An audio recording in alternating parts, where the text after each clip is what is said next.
তরবারি দ্বারা মোকাবেলা করবে না, তরবারি তাদের উপর উঠাবে না যতক্ষণ পর্যন্ত তারা সালাত আদায় করবে।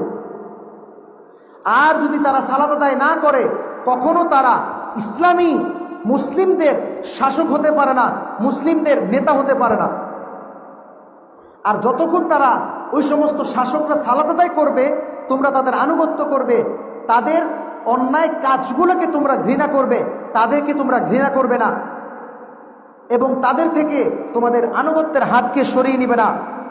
হাদিসটি মুসলিম শরীফের 1155 নম্বর হাদিস। শুধু তাই না, ওমর রাদিয়াল্লাহু তাআলা আনহু তার শাসক আমলে সরকারি কর্মচারী বৃন্দদের জন্য একটি চিঠি লিখেছিলেন।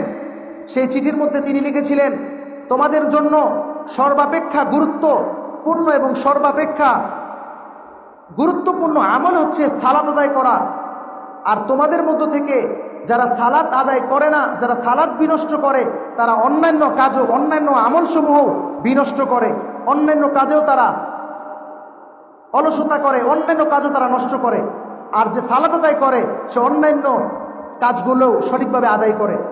এই জন্য সালাত হচ্ছে এমন একটি ইবাদত যার মাধ্যমে মানুষ একে অপরের আনুগত্য পায়। একদা এক বেদুইন সাহাবী আল্লাহ রাসূল সাল্লাল্লাহু আলাইহি ওয়াসাল্লামকে বলছেন, ইয়া রাসূলুল্লাহ ইত্তাকিল্লাহ, হে আল্লাহর রাসূল আপনি আল্লাহকে ভয় করেন। তখন আল্লাহ রাসূল রাগান্বিত হয়ে উত্তর দিলেন, জমিনের মধ্যে আমি সবচাইতে বেশি আল্লাহকে ভয় করি। তখন খালিদ ইবনুল ওয়ালিদ রাদিয়াল্লাহু আনহু বললেন, আফালা আদরিবু উনুকুহু, ইয়া রাসূলুল্লাহ আমি কি তার ঘাড় থেকে মাথা আলাদা করে দিব না? যখন ওই বেদুইন ব্যক্তি আল্লাহ রাসূলকে বললেন, ইয়া রাসূলুল্লাহ আপনি আল্লাহকে ভয় করুন, তখন আল্লাহ রাসূল রাগান্বিত হলেন যে আমি দুনিয়াতে, পৃথিবীতে, জমিনের মধ্যে সবচাইতে বেশি আল্লাহকে বেশি ভয় করি। তখন খালিদ রাদিয়াল্লাহু আনহু তিনি এই কথা বললেন, আফালা আদরিবু উনুকুহু, আমি কি তার ঘাড় থেকে মাথা আলাদা করে দিব না? তখন আল্লাহ রাসূল সাল্লাল্লাহু আলাইহি ওয়াসাল্লাম বলেন,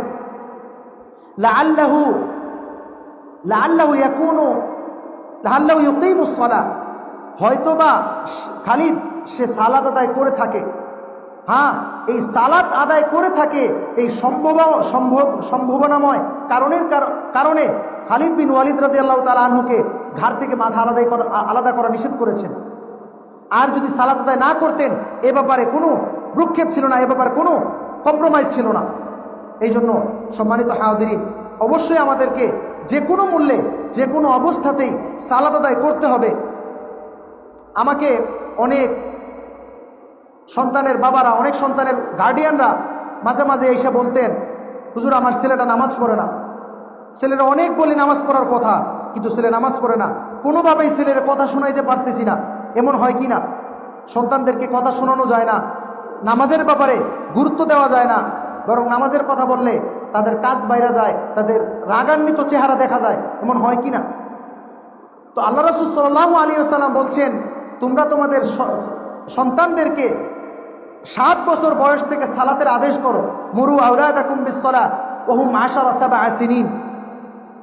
তোমরা তোমাদের সন্তানদেরকে 7 বছর বয়স থেকে সালাত আদায়ের আদেশ করো। যদি 7 বছর বয়স থেকে সালাতের আদেশ দেওয়া হয়, মাঝে মাঝে সালাতের অভ্যস্ততা করা হয়, তাহলে আশা করা যায় এই ছেলে বড় হওয়ার পর সালাত সে বাদ দিবে না, যদি আল্লাহ সহায়ক হন। আর আল্লাহ রাসূল সাল্লাল্লাহু আলাইহি ওয়াসাল্লাম বলছেন, ওয়াদরিবুহুম আলাইহা ওয়া হুম 10 সিনিন, এবং তাদেরকে যখন তাদের 10 বছর উপনীত হয় তখন তোমরা তাদেরকে, তারা যদি সালাত আদায় না করে তাদেরকে প্রহার করবে, তাদেরকে শাসন করবে এবং তাদের বিছনা আলাদা করে দিবে। এভাবে যদি আমরা আমাদের সন্তানদেরকে, আমাদের নাতিনাতকরদেরকে, আমাদের অধিকারভুক্ত যারা আমাদের পরিবারে রয়েছে তাদেরকে ছোট থেকেই যদি সালাতের আদেশ দিয়ে থাকি, আশা করা যায় ওই সন্তান বড় হয়ে সালাত বাদ দিবে না, ওই সন্তান বড় হয়ে সালাতকে বিনষ্ট করবে না। এই জন্য সম্মানিত হাজিরিন, আল্লাহ তাআলা কোরআন মাজিদের যেখানেই সালাতের কথা বলেছেন সেখানেই আকিমু শব্দ ব্যবহার করেছেন। আর আকিমু শব্দটা প্রতিষ্ঠিত, কায়েম করা, এটা একাকী হয় না।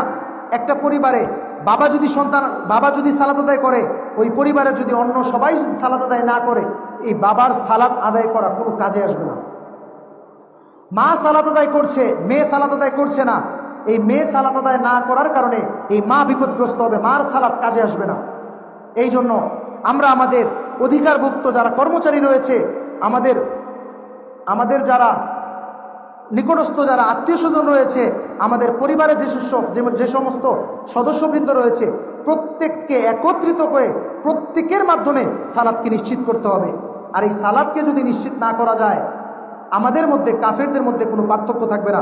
সম্মানিত হাজিরিন, সর্বশেষ কথা এটাই, সূরাতুল মুদ্দাথিরের 42 এবং 43 নম্বর আয়াতে আল্লাহ তাআলা কাফেরদের একটি কথোপকথন কোরআন মাজিদে উল্লেখ করে আল্লাহ রাসূল বলছেন, আল্লাহ সুবহানাহু ওয়া তাআলা বলছেন, মা সালাকাকুম ফি সাকর ক্বালু লাম নাকু মিনাল মুসাল্লিন। কিয়ামতের দিন জাহান্নামীরা যখন জাহান্নামের আযাবে নিপতিত হবে, জাহান্নামের আযাবে তারা কষ্টে লাঞ্ছিত হবে, অপমানিত হবে, ওই সময় জাহান্নামীদেরকে জিজ্ঞাসা করা হবে, ক্বালু লাম নাকু মিনাল মা সালাকাকুম ফি সাকর, তোমাদের কি হলো যে আজকে তোমরা এই জাহান্নামে নিপতিত হয়েছো? জাহান্নামীদেরকে জিজ্ঞাসা করা হবে, তোমাদের কি হলো যে আজকে তোমরা জাহান্নামে নিপতিত হয়েছো? তখন জাহান্নামীরা বলবে, লাম নাকু মিনাল মুসাল্লিন, আমরা দুনিয়াতে সালাত আদায় করি নাই। নাউযু বিল্লাহ, দুনিয়াতে আমরা সালাত আদায় করি নাই, এই জন্য আজকে আমরা সাকার নামর জাহান্নামে নিপতিত হয়েছি। তাই আসুন আমরা অবশ্যই 5 ওয়াক্ত সালাতের গুরুত্ব দেই, সময় মতো সালাত আদায় করি এবং আউয়াল ওয়াক্তে সালাত, তার প্রথম ওয়াক্তে প্রথম সময়ে সালাত আদায় করি। এবং আদাউস সালাত, সালাত নষ্ট করার আরেকটি অর্থ হচ্ছে ইচ্ছাকৃতভাবে জামাতে সালাতে অংশগ্রহণ না করা। তাই আসুন আমরা জামাতে সালাত আদায় করব, পরিবারের সদস্যদেরকে একত্রিত করে